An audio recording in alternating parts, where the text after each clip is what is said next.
There we go. So again, let's take a look at what we had. So our current existing system, like we said, we are able to pick a single die to re-roll. That's useful. We can pick one die, we can re-roll it. We have a console system that does it.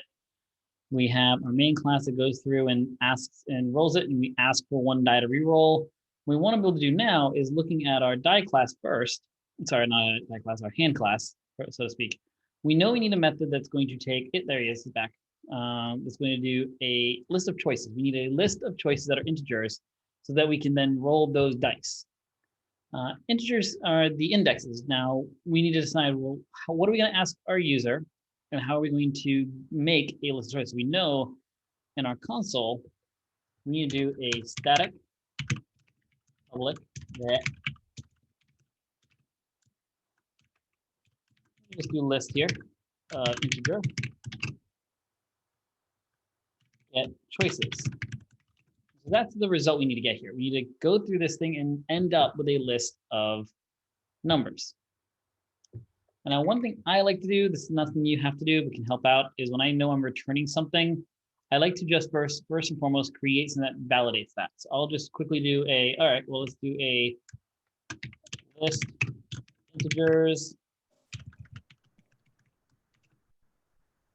choices equals array list. And then I'll just do return choices. So that will make my system happy. We know, of course, that this has nothing in it right now, so it's not going to do anything, but at least my file's happy. Now I know in here, which this is actually a very useful item to do, by the way. I don't know if anyone ever noticed this. To-dos. If you actually do the to-do here, it actually syntax highlights it. Get the choices. It's in yellow, and down here on the lower left, you have this nice to-do list system that can list out all those to-dos you created. I think we did talk about that. So we did do this one, right? Okay. So I think we did talk about that. So you can see all the to-dos I have in my program, my application. So very good stuff. Now we're going to get the choices. So I have 5 dice, and I want to ask the user to pick them. Well, what are some ways I can get the user to tell me which dice they want to re-roll?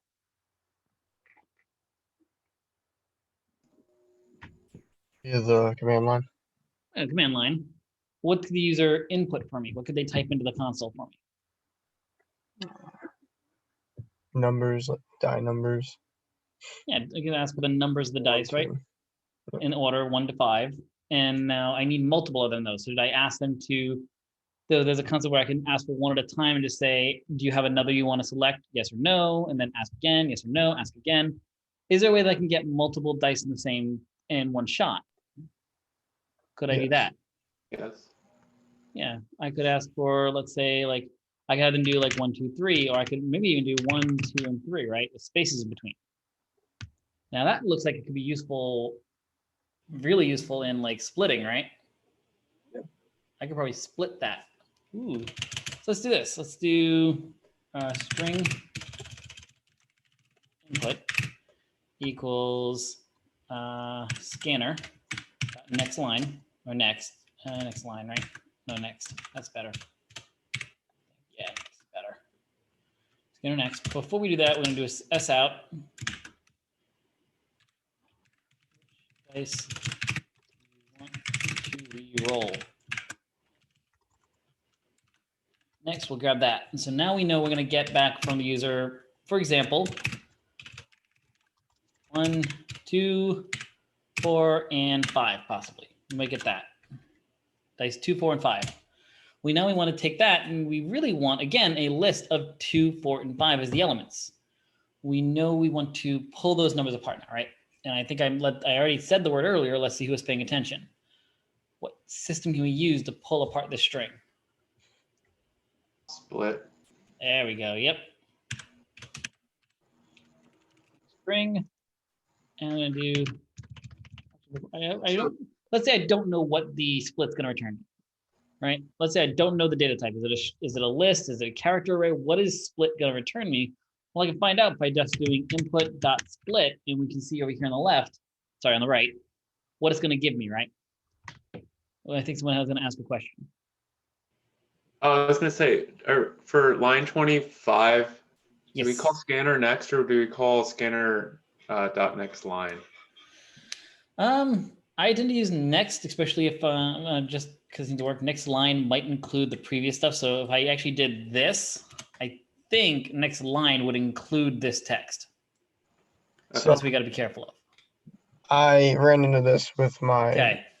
second version, and I was Oh, having boy. an issue where if I was running next line and I was then running a function that was either doing another system out or also retaining any information or getting any information from the user in the console, it was skipping the next line, wasn't waiting for user input, and it was continuing on So that's right. Yeah. because system.out was putting something in that line.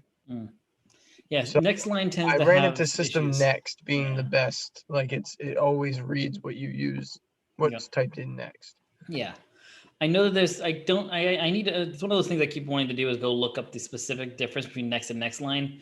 But yeah, next line seems to have an odd behavior that I don't want. So I tend to not use it.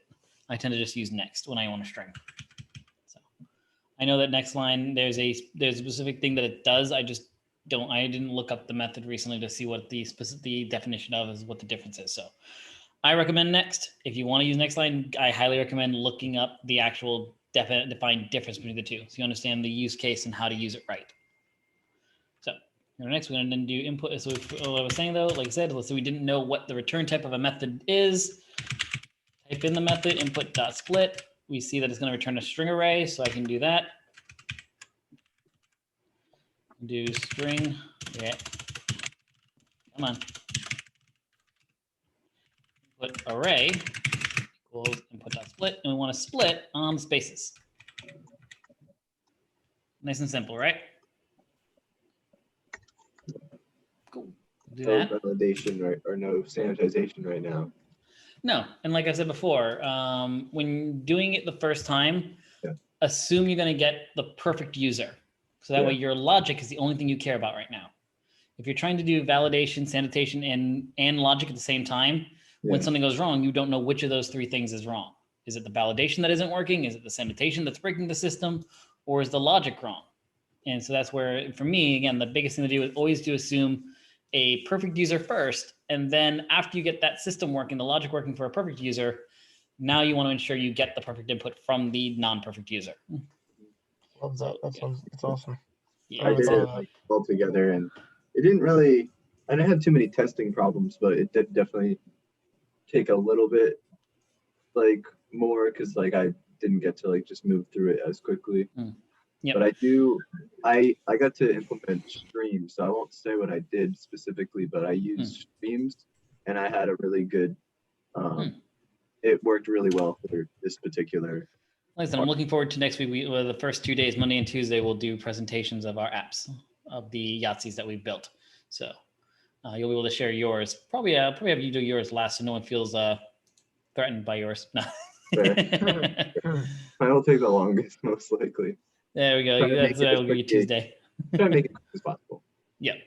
Like I said, Monday and Tuesday we'll review your Yahtzees, and then Thursday of next week you'll be getting your second challenge. This one we will not be walking through together on. We might have a couple days where we do some discussion items and I give you some tips. We won't be reviewing those. What will happen is if you don't get this one completed over the weekend, Monday and Tuesday may be mob sessions where you get to ask for assistance, get help from your classmates. But we will not be building the second version or the second application out together. You guys will be in charge of creating it yourself. So there's that. Let's see. So you got this one, input array. So once we get into an input array, that's nice, but it's still not the data type we want yet, right? We need to convert this into an integer list. And right now what I have is an array of two of string, 2, 4, and 5. I need to convert that to an array, or you can say this for list, I guess, of 1, of 2, 4, and 5. Jesus, I'm having trouble typing today. There we go. We use that to represent a list just for the fun of it. So we will need that to happen. Now, how can we take a string and convert it to an integer?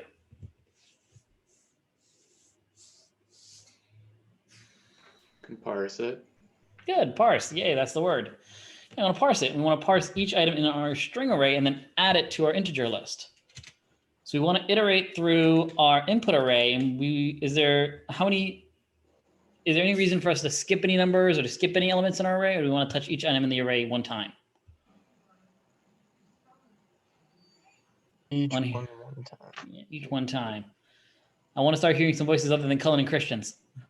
They've been the two major speakers so far. I don't know if others have been speaking, but that's the blocks that I've been seeing. So do want to point that out. Remember, participate in these.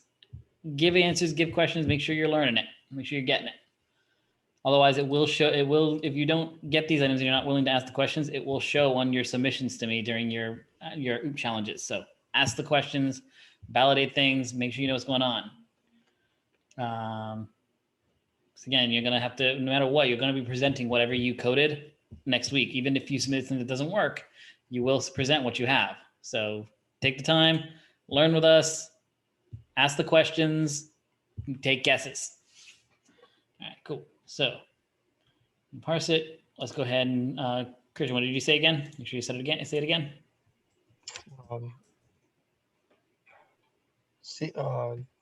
Touch on each one at a time using some sort of loop. So we don't want the standard for loop, do we? We want to use which one again? For in. There it is. Yep, for in. So for int. Sorry, not int. String. Number in input array. Even though it is a string, we know that the string is representing a number, so we can use that terminology there. This is again avoiding concepts such as using just the term I or N or any of those single letters. We know this number, this string is a number, and it's helping us remember that that's what we're trying to do here. So now we can do our choices.add. What we want to do here is how do we do the parse? Someone else, Chang, Emilio, Richard, or Jeremy. How do I parse an integer? I'm sorry, how do I parse a string to an int? Integer dot parse int, and you pass it the string. Beautiful. Thank you. There we go. That's going to add each number to our choices array, to our choices list, and now we're going to return choices.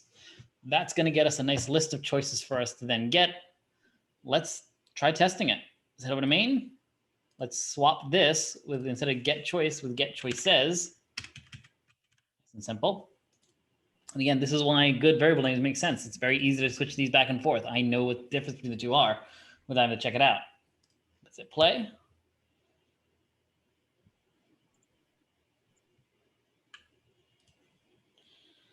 Let's go for Yahtzee. Do we want to go for the 2s or the 5s?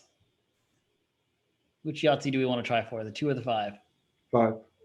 Try for 5. So we're going to re-roll numbers 1, number 2, number 3, sorry, and number 4. Huh, what happened there? This one rolled. No, the others did.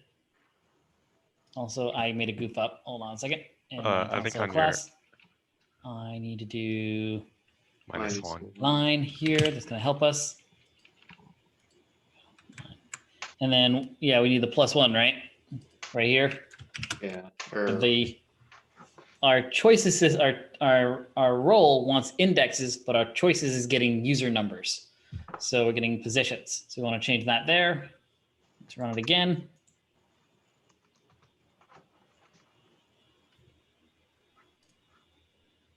Cliff, wouldn't you do -1? Yeah, I thought it If was they- -1. Yep, say you're right. that- Good catch. That would have been a bad moment for our program. Stop and rerun. Good catch. All right. Let's go with the 5s again. So 1, 2, and 4. I don't know why it did that. That's a little annoying. What's going on there? It's unlikely that is an actual reroll. Yeah, it took a double enter or something. What's going on here? Oh, Might be the next line thing. Is Maybe. it possible that it's Am I doing it wrong? Did I reverse it? Is it the next line? Is it the next one that's the issue and the next line is the good one? Maybe I got it. Damn. Let's go for it. 4. Oh yeah, apparently. Okay, whatever. That's weird. I think it has to deal with if you Reversed it. put a space in after whatever string you enter, then after that it won't take that into account, and that's what the next You line. might be right. Yeah, I Yeah, the next spaces. only Right. takes one element. So if you, You're right. I was pretty confident with that, but now I know for sure. Yeah, You're right. You're right. I did do that wrong. So let's do 4 again. I couldn't get the Yahtzee, but we see that. Let's run it again so we can actually do more than one this time. That was a really good first roll. There we go. 1, Well, 2, 3. oh, I got it straight. I'm done. Yeah, why would you want to? You got large straight there. Why do you want to roll that? Damn it! I got a large straight. That's perfect. Yeah. So here I can show you one of the first reasons why this gets a low 80 or 82. Oh yeah. You can't I have put no system to not roll still. Just like in our pick one die and reroll, we don't have a way of not picking a die. In this one, we also still don't have a way to pick nothing. So we do, again, want to have some system in place to check for that. Let's try again. See if I actually get a normal everyday roll. No, 1, 2, 3, 4, 5 again. Wow, I am doing decent today. Okay, yesterday I played, or what was it, a couple days ago, I played Yahtzee. I played one of the students' blackjacks, and I could not win a single hand. I lost all my money instantly. Now I'm playing Yahtzee, and I'm getting great spit rolls each time. Maybe I should play craps. We're going to try for, I don't know, we're just going to roll 3 dice. Let's roll number 1, number 3, number 5. We'll run those 3, see what happens. All right, let's go for the full house. We see that number 1 re-rolled. This one gave the same one, so we didn't get a re-roll there, but this one did change, so that's good. Let's try for full house and re-roll number 3 again. Nope, number 3 does not like me. That's weird. I know it could be the odds, but Odds are it. No, hold on. Now that would be weird though. that's what it seems like. I don't know. Huh.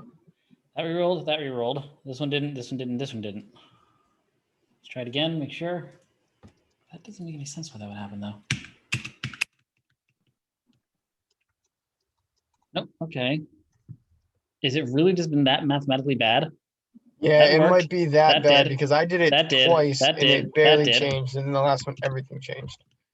And this one, yeah, now, okay, so it's all changing. Wow, our mathematical chances were just really bad. Yeah, we're not Jesus. getting good test luck. Nope, that happens. So I got to run it a couple times before you start checking your code. Double check it, make sure. Oh yeah. My next thing I would have done actually, I would have gone to my die class and changed my sides to like 20 to increase the Oh chance my of random gosh. numbers. Yeah, so I would have just done this to confirm it because now I have more numbers to pick from. So that way it would tell me for sure if I was getting different items. You can see here, now I can do that. I can be like 1, 2, 3, 4, 5. And now I have less likelihood that I'll get the same numbers, even though that happened. Yeah, Odds but are they still still possible. change. They still Yeah. change from what they were. Right, but I'm just saying it's when you're checking stuff for randomization, the best thing to do is increase the number of options a randomizer has, because then you're more likely to see, okay, yep, no, it was just the math. So cool. It works. First unit. And so it works, and technically this is doing exactly what we want. So again, another reason for the lower score, this is repetitious. And we're in the main class. You definitely should probably consider having a game class that will actually run this more programmatically as a round. So you could decide, you know what, my game of Yahtzee allows you to have 3 rounds of picking. So you can roll it, you can pick once, pick again, pick a third time. So you can pick and re-roll 3 times. Christian is having an interesting moment. I don't know what's going on. I'm assuming he's talking to someone else, hopefully. My wife just blew my mind. I was like, what is going on? Literally, this is so random and off topic, but I'm definitely going to say it quick. Go for it. The Squeaky Boots episode of SpongeBob, if anyone remembers it, is It's okay. almost, my wife says, and because she knows it, Edgar Allan Poe's A Telltale Heart. It's like they took the story and made it into a SpongeBob episode with Squeaky Boots instead I think of I remember that. like, But yeah. part. I'm Well, just totally blew my mind. But continue. School, class, There code. you go. A lot of shows do that. A lot of things do that. You can find some interesting Easter eggs in a lot of shows. Homages, if you the will. inspiration. What's that? I said homages, if you will. Yes, that's a great way of using it. Yep. Homages, inspiration, tipping of the hat, all that kind of stuff. So cool. Anyway, but yeah. Let's take it as. So my main point here is like, if you wanted to, let's say, let the game run for more rounds. Bigger example, the next mini challenge you would add to this, of course, and this is something I'm going to throw out there, if you do want to get that 100, is have your game detect a Yahtzee. That's an easy one. We're not doing scoring, but you should at least definitely be able to detect a Yahtzee and call that out as soon as you get one and exit the program early. Now, the best way to test that, if you wanted to actually try to get a Yahtzee, it's going to be kind of annoying if you kind of have to keep restarting the game after 2 attempts and you don't get it, right? So what's a great way in the debugging system to be able to try to get Yahtzee easier? Make every die only max 1 value. Well, there's that, but good idea. Another way, though, to actually detect it via at some random point in the game, to ensure you can detect it at some point in the game.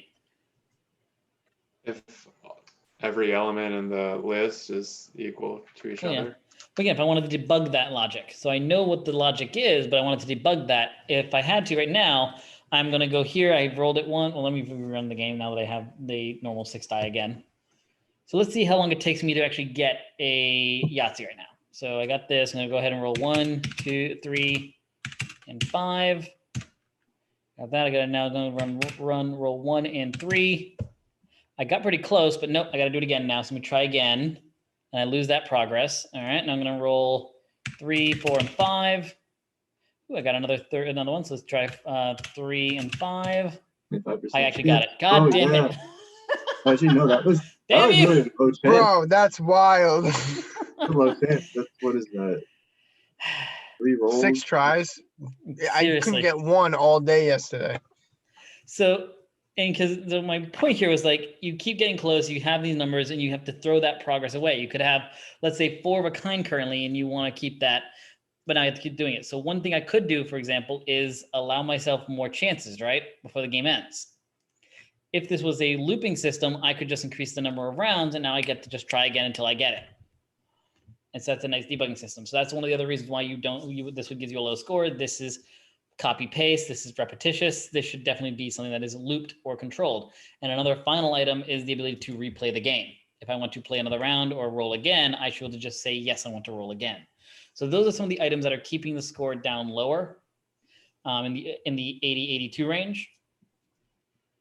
Overall, this, as long as you have this is functioning. This is going to pass the item because it checks all the boxes. If we see what happens here and we go back to the actual assignment, I'll pull it up quick. Cohort 8E, 1011. Click on this one. That's the algorithm. Pull that over. Here we go. And click on this, not that. You can see I have a die. Yep, I got that. I can roll a random value. If I really want to, I could just do this. Create a console-based application that will let the user roll 5 dice 3 times. That happens. And after each roll, I can pick which dice I want to re-roll. That occurs. I can check all these if I want to, but these things occur, and I have a user interaction, so I pass. This would qualify, and it would definitely be, it would allow me to get hired. Now, like I've said before, the slight little items I mentioned that make my code a little better make me more hireable and more likely to get instant hired versus considered. But this is definitely code that would get me, that would be hireable code. This would get me the job because I have enough separation of items, the console, the die, the hand, and the main class. Really, if I made this a game class, might be better. But I have the separate classes. My classes are small and compact. Look at each of these methods. Look how small and simple they are. Keep that in mind. Small, simple, and to the point methods. Nothing is like this. This is my longest one. And even then, that's just taking the input and just converting it. I could even take this and pull it into a different method if I wanted to, I guess. If I really wanted to, I could, but it's unnecessary. I've kept, one of the good rules of thumb is keeping all your methods ideally below 10, but maximum you want to keep them below 15 lines of code. That's really what you're trying to do.